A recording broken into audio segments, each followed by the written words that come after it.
Ellen aynan xitaa dhaqaaq lahayn oo qof dhintay oo kale ay tahay. Si kasta oo gabadhan yar lagu sameeyo, adigu way kici weysay. Inta badan dadkii arkay waxay aad ula yaabanaayeen sidee ay macquul ku tahay in gabadhan ay weli nooshahay oo wadnaheeda u gargaraacmayaan. Balse tacjiibka badan ayaa ahayd 9 sano oo xiriir ah ayay gabadhan hurdaysay. السلام عليكم ورحمة الله تعالى وبركاته. قرنigii 19aad waxa lagu tiriyaa mid kamid ah qarniyadii ugu cajiibsanaa ee bani aadamka soo mara. waa qarni ay wax badan ka bedelmeen habnololeedka dunyada haddii ay ahaan lahayd kacaankii warshadaha, horumaradii aadka u weynaa ee dhanka caafimaadka laga gaaray iyo sidoo kale dhanka warbaahinta oo iyana horumar weyn laga gaaray. waa xilli ay aad u soo shacbixeen jaraa'idooyinkii wararka ee xilliga ka qayb qaatay diiwaangelinta dhacdooyinkii aad ku cajiibka badnaa, gaar ahaan waxyaabo ay maskaxdaada adag tahay inay rumaysato haddii maantay aynan jirin meel lagu diiwaangeliyey dhacdadaasi. sida qisada cajiibka badneyd ee qabsatay gabadhan yar ee lagu magacaabo Ellen Sadler oo iyadu habeenada ka mid ah u seexatay si caadi ah balse aan soo kicin muddo 9 sano oo xiriir ah. 9 sano oo xiriir ah ayay gabadhan hurdaysay. waxaa laga yaabaa in aad niyadda iska leedahay wax macquul gal ah ma ahan arrinkan, balse xaqiiqatan 100% waa mid run ah. waa xaalad caafimaad oo adigu laftirkaaga ku qabsan karta. aan kula wadaago qisada cajiibka badan ee gabadhan iyo sababka keentay in ay 9 sano oo xiriir ah iska hurdo. Ellen waxay dhalatay 15kii bishii May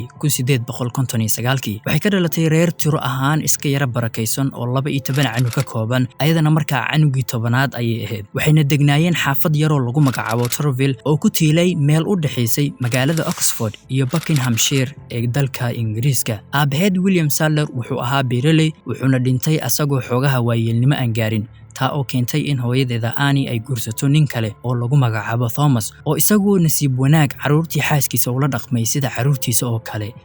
habeenada ka mid ah taariikhdan ay ku beegneed 29kii Maarso 1871. Ellen oo da'aan markaa jirta 11 sano ayaa sida caadada ahaydba waxay la seexatay walaalaheeda kale. wixii habeenkii la wada hurdaaba waxa la gaaray subaxii dambe. qof kasta oo reerkii ka mid ahna wuxuu bilaabay in uu hurdadii ka soo tooso ilaa Ellen mooyee oo sidii ay xalay u jiifsatay ilaa hadeer u hurda. dabcan hooyadeeda oo ciyaalkii quraac siinaysay waxay tiri soo kiciya Ellen, balse qof kasta oo u tagaaba wuxuu la soo laabtaa asagoo aad u fajaxsan, misna hooyadooda u sheegaya in Ellen aynan xitaa dhaqaaq lahayn oo qof dhintay oo kale ay tahay. si kasta oo gabadhan yar lagu sameeyo, qaylo, gilgilid, kor u qaadis, adigu way kici weysay. taa oo keentay in hooyadeeda ay aad u argagaxdo iyadoo niyadda iska leh Ellen way dhimatay. qof walbaana sidaas ayuu islahaa, balse tacjiibka badan ayaa ahayd in wadnihii Ellen ay weli qaraacmayaan oo jugjugtooda la dareemayo haddii gacanta la saaro. sidoo kale jirkeeda wuxuu ahaa mid yara qandaaca sida qof nool oo kale, oo hadday dhiman lahayd jirkeeda aad ayuu u qabownaan lahaa. durbadiiba waxaa loola cararay dhanka iyo dhaqaatiirtii tuulada si ay xaaladeeda u baaraan misna jawaab ay uga bixiyaan, balse waxayba ku noqotay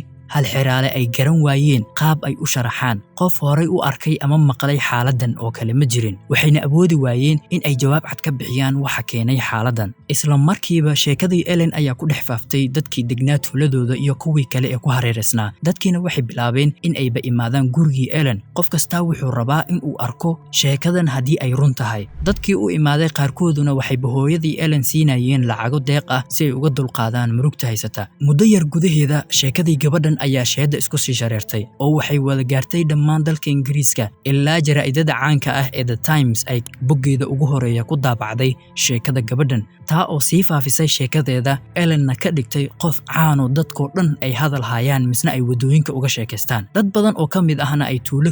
ugu imaanayaan siday u arki lahaayeen gabadhan, lacago fara badanna ku bixiyaan si ay gurigeeda hal mar kaliya u galaan si ay u soo arki lahaayeen. halka dadka qaar xitaa ayba intaa kasii gudbeen oo ay bilaabeen in ay timaheeda iibsadaan, taa oo ugu dambeyn qoladii booliiska aad uga careysiisay misna keentay in reerkeeda ay ku ogaan dacwad ka dhana xadgudubka ay gabadhan miskiinta ah ku wadaan, maadaama ay sheegeen in reerkan ayba ka taajirayaan xanuunka gabadhan miskiinta ahaaya oo ay lacago badan ka sameynayaan. iyadoo ugu dambeyn reerkii Ellen ay iska diideen eedaasi una sheegeen booliiska in qofna aysan lacag ka qaadin oo lacagaha la siinayo ay deeq yihiin. adigu waxay ku adkaysteen in aysan jirin qof ay ku qasbeen in uu lacag dhiibo si uu Ellen u arko. qof kasta oo raba in uu arko isagoo wax lacaga aan dhiibin ayuu arki karaa ay yireen. inta badan dadkii arkay waxay aad ula yaabanaayeen oo niyaddooda ka guuxaysay sidee ay macquul ku tahay in gabadhan ay weli nooshahay oo wadnaheeda wadnaheeda u gargaraacmayaan iyadoo bilooyin aan indhaha kala furin cunto iyo cabitaan aan afka saarin inkastoo Ellen ay miir lahayn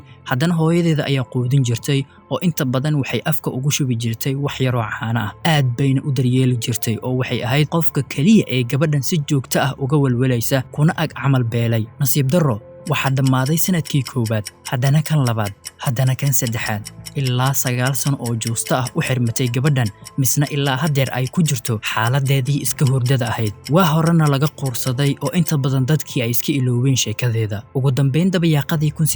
1879kii waxaa geeriyootay Ellen hooyadeeda iyadoo u dhimatay wadna xanuun dartii taa u dhaqaatiirta ay u sababeeyeen murugta joogtada ah ee ay xaaladda gabadheeda ka qabtay 5 bilood kadib marka laga joogo geeridii hooyadanna waxaa dhacday arrin mucjise ay ku tilmaameen reerkeeda Ellen waxay ka soo toostay hurdadeedii dheereed ee muddada 9 sano ahayd qaadatay waxay seexatay iyadoo 11 jir ah waxayna soo toostay iyadoo jirta 20 sano oo gow ah maalinkii xigay warkii gabadhan ayaa magaalkoo dhan qabsaday dhammaan dadkii waxay bilaabeen inay hadal hayaan gabadhii yareed ayaa soo kacday inkastoo aynan hadeer qof yar ahayn nasiib wanaag Ellen waxay dib u heshay nolosheeda iyo caafimaadkeeda waxaana aad u yaab badneed in ay u soo toostay sida qof caadi ah oo kale qof hurday misna wax yar kadib iska soo kacay waxay tiri maba ahayn qof wax badan hurda oo xitaa mariyoonin inta ay hurdaysay Ellen waxaa durbadiiba laga horkeenay in nasiib xumo hooyadeed ay dhimatay markaan qisada gabadhan diyaarinayay waxaabay ku soo dhacday qisadii mucjisada badneyd ee dhalintii asxaabul kahf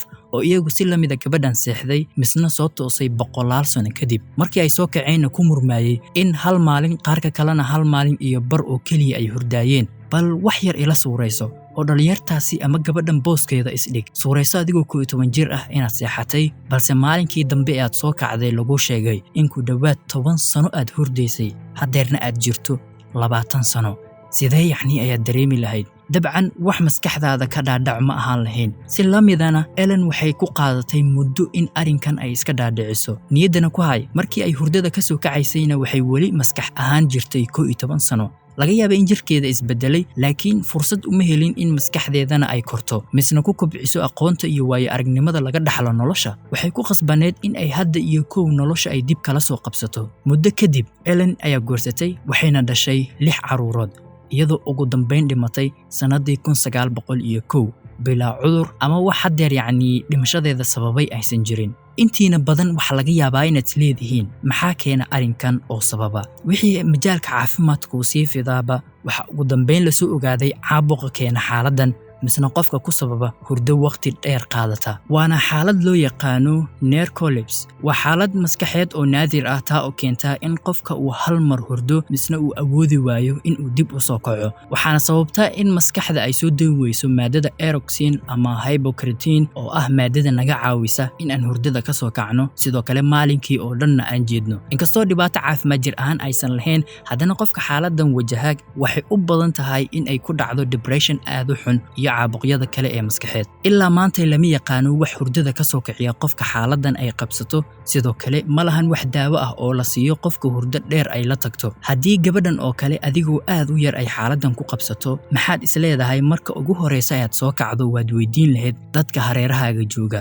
anigu malaha hooyo ayaa la soo boodi lahaa alla waxaan ka baryaynaa inuu dhibaato kasta naga hayo haddii aad qisadan la dhacday sidoo kale daawo midan oo aan iyadana kaga soo sheekeynay qisada cajiibka badan ee gabadhii dhashay bakayle iyo wixii la yaabka badnaa ee ay samaysay si ay u dhasho bakaylahan halkan ayaan kaga baxaya muuqaalka waynooyin muuqaalka kan xigu salaamu calaykum waraxmatullaahi tacaala wabarakaatu kulantay dambe oo xiiso badan